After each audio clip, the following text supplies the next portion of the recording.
So we're back then with another news update video for Marvel Future Revolution. We had a blog earlier on today and it's actually got a ton of information on it, and it looks like there's a whole lot of changes coming to the game already. So included within the changes, this one is pretty crazy for me, there's going to be a level cap increase coming already, which is absolutely insane. There's going to be a new Blitz alongside that, and then we've got a brand new mode, and we've got some very welcome changes to Blitz and the Dark Zone as well. So let's jump in and let's break all this down. So with this developer blog then, I'm actually reading through it live for the first time, so I'll be giving my live reaction to any of the changes within it.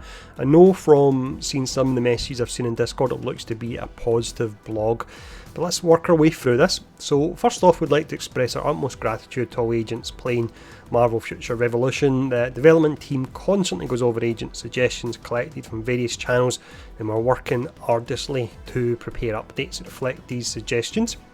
Many of our agents are looking forward to quick updates and we could not deliver sooner. Currently the developer team is working busily for a more wholesome update. The language in this is quite funny the way it's been translated, but it says they're working busily and they're doing their best to release it as fast as possible. Well then, here's some information in the upcoming version of the game. So let's have a look. We've got the new territory coming, the Dark Domain Part 1. We can actually see a screenshot of it as well. So with this, the level cap will be expanded, which is pretty nice because it's more to do. My only concern is all those nice level 100 Dark Zone badges you've potentially farmed are now potentially going to be obsolete, but maybe there'll be something about that here. Let's have a look. So the level cap will be expanded and 2 additional fields, that's Distorted Boundaries and Territory of the Outcast, will be added, where agents will confront the Eternal Ruler of Void as well as the Ruler of the Dark Dimension, Dormammu. So that's amazing, going up against Dormammu already. It then goes on to say, Distorted Boundaries is a space where powerful dark magic pervades. Due to the convergence, a large number of civilians have been sucked in here, and Scarlet Witch and Nico Minoru protect these civilians against dangerous foes. So Scarlet Witch is an NPC and fingers crossed it's a playable character soon. Territory of the Outcast is the bordering area of Neverworld ruled by the Hell Lord Mephisto. Jeez, the big names just keep coming. Scarlet Witch, Dormammu, Mephisto, and the first update coming. Amazing, but let's see. So that's a dangerous area where there is a constant fight for dominance between the 2 Hell Lords, Dormammu and Mephisto. That sounds awesome. We hope you enjoy the addition of a new cast and exciting events while venturing through Distorted Boundaries and Territory of the Outcast. There are still many regions in Primary Earth that we have not yet introduced. We will release more interesting regions to explore with further updates, and from that show intro stories for a lot of the heroes. A lot of the regions are they're almost done, to be honest. You've got the Shadowlands and you've got the forest with Star-Lord with all the dinosaurs and so on. But let's keep reading on here. So next we've got a new Blitz, Chains of the Abyss this one is called. The Dark Dimension Corps, led by the Eternal Ruler of the Void, Dormammu, have exposed their plans to invade Primary Earth. Our agents have been called up to defeat the powerful corpse and stop his evil plans, befitting the title of the Ruler of Dark Dimension. Dormammu transforms for up to 3 stages, and his combat style will have very different patterns from previous Blitz bosses. So that's awesome, a 3-stage boss fight. We then have saying the patterns were developed based on the concept of Dormammu as a ruler of dimensions, and the heroes who have to face him must avoid deadly attacks while constantly moving through different spaces, dodge the mighty thorns thrown by Dormammu through the torn gaps in the dimension, and challenge yourself in the new Blitz. So I wonder if this is going to be more skill based as opposed to just being able to brute force it by having a high power level, a bit like the Lofi fight. That was a fight that you can't really brute force, you have to learn to play the game, and if this is going to be like that, then that will be good. Next up, so a new mode, Epic Invasion, featuring the Mad Titan. So we've got Dormammu, we've now got Thanos. Through much hardship and struggles, our heroes have defeated Thanos, who brought destruction to the Hydra Empire and Zanderf, but the universe is wide and dimensions are even wider. A Thanos of another dimension, incomparable to the Thanoses we've faced, is back to conquer Primary Earth. You are our last defence against Thanos' destructive invasions in each area of Primary Earth. So let's see, Epic Invasion consists of 5 difficulty levels, and its boss is more powerful and dangerous than those of any other content you've experienced thus far. Prepare to fight against Thanos of another dimension, who has begun his primary invasion of Earth. Epic Invasion will begin in 2 weeks after the new update. I'm not sure when the new update actually is. And there he is there, awesome looking stuff. Moving on, Moving on to improvements to the game, it's also a wish to adhere at once to various inconveniences that our agents have experienced since the global launch.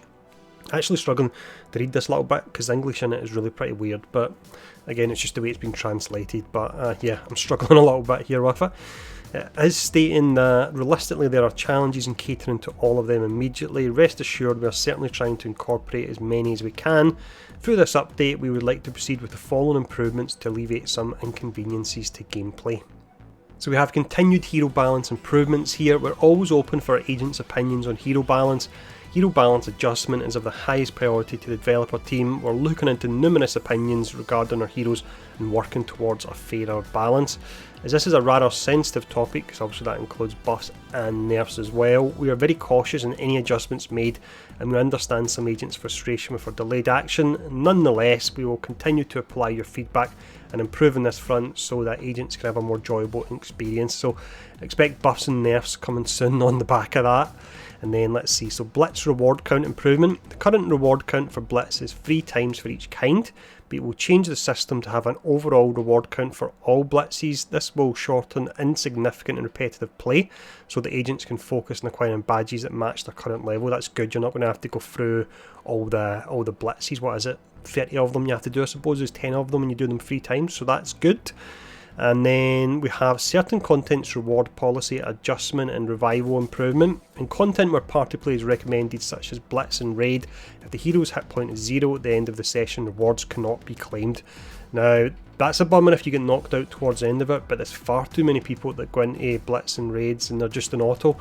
For example, I've had certain matches recently I've went in and somebody's get down with 300,000 damage and then I end up doing 12 million damage and they get rewards. Sometimes they get better rewards. I mean, that doesn't feel right at all. So it's saying that if you're downed, you're not getting the reward. In addition, if an agent does not revive for a certain amount of time after reaching 0 hit points, the agent will automatically exit from the content. However, in this case, the reward count will not be deducted. The currency required for revival will be changed from crystals to gold. The gold cost will be set at a reasonable rate. That is an awesome change. That is really good there.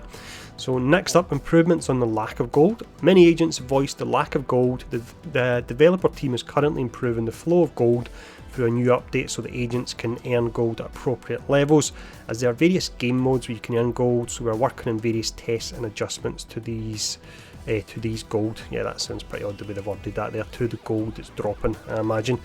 I'm hoping with this that if they're going to change the actual gold you get for levelling up, that it's kind of backdated in a way, because I've almost got all characters at level 100 now, and it would be a right bummer if they actually change this and I'm missing out as a result of it, but it is my choice to hit the game as hard as I have. Now, next year, Dark Zone changes and improvement. Dark Zone will be changed to allow agents to acquire experience in the Dark Zone. That's really interesting there. And I was actually thinking, like, when new characters come out, it's going to be annoying to have to run through the story every time with them. So I wonder, actually, if you could actually go in and perhaps level your character there. Although saying that, I was just thinking when I was saying it, the level cap for Dark Zone is 100. Maybe it's a way to go from level 100 to 110. That actually makes more sense, to be honest. It'll potentially be that. So in order to fight Mad Titan Thanos from Epic Invasion, agents are required to get stronger and can acquire experience by defeating any villain in the Dark Zone. There we go. In addition, Dark Zone Challenge 3 will change to a channel where PvP won't be available. That's absolutely awesome, because there's just so much aggro that goes on in chat due to people taking each other out by mistake and so on in Dark Zone, so that's another really positive change there. You've then got a Mega War matchmaking improvement, and a Mega War matchmaking groups will be separated according to hero level for a more even playing field. Fight the Mega Wars in a fairer environment and seek chances to turn the game around. That's good, but we need brackets for power as well, because once you hit a level 100 you can have people sitting at around about 250,000 power, you can have people sitting at 1.5 million power, so I think they need to do the brackets via power, but baby steps. We're making some improvement here. Next up, skill preset change improvement. We will add a function to change skill presets directly from the main UI. That's awesome. The improvement seeks to help agents optimise their skill sets based on the content they're partaking in. However, changing skill presets during battle may cause unexpected errors, so changes are only possible out of combat. The development team is ultimately looking for ways to allow skill preset changes during combat as well. That'd be nice. There's nothing worse when you get into a mode and you get the wrong preset on and you just can't change it at all. And let's see, finishing up here, Optimization improvement. So regarding the heat generated by extended gameplay, I get that myself. We are trying to further optimize our setup. We are preparing for a more pleasant gameplay experience through active heat control functions and device optimizations. To add on to these, we will bring new events and other quality of life improvements to the update, so please give us your opinion on these developments. And then finishing up, it talks about Magic, who's been revealed as an upcoming hero. So as some of you may already know, we are also preparing a new hero, Magic. We love to hear our agents' voices and how you like Magic with our powerful magic, transformation abilities and giant soul sword to be featured in the game. We want to create an opportunity for all our agents who play the game to express their opinions freely, and we also humbly ask for your active participation. So they're asking for some details on it. The only thing that worries me about that is great they're asking for the feedback, but I wonder how far off she actually is, and I wonder if she is the next hero, or perhaps maybe somebody like Scarlet Witch, who's been mentioned already, could be the next hero coming. Who knows? But yeah, overall, definitely good changes without a doubt. There's the changes to the Dark Zone are fantastic. You've got increased gold, because gold is a massive bottleneck. You've got your blitz changing, how the rewards are actually given, and then you've got the different modes we looked at as well, the invasion mode and then your blitz and so on. So considering the game hasn't been out for that long, it's a ton of new changes coming. I'll keep you updated on these changes as they actually come out, so if you found this video helpful, then hit the like, share and subscribe button, because there will be a lot more videos like this going forward. But let me know what you think about all this in the comments below, and thanks for tuning in, stay safe, and I'll see you all again soon.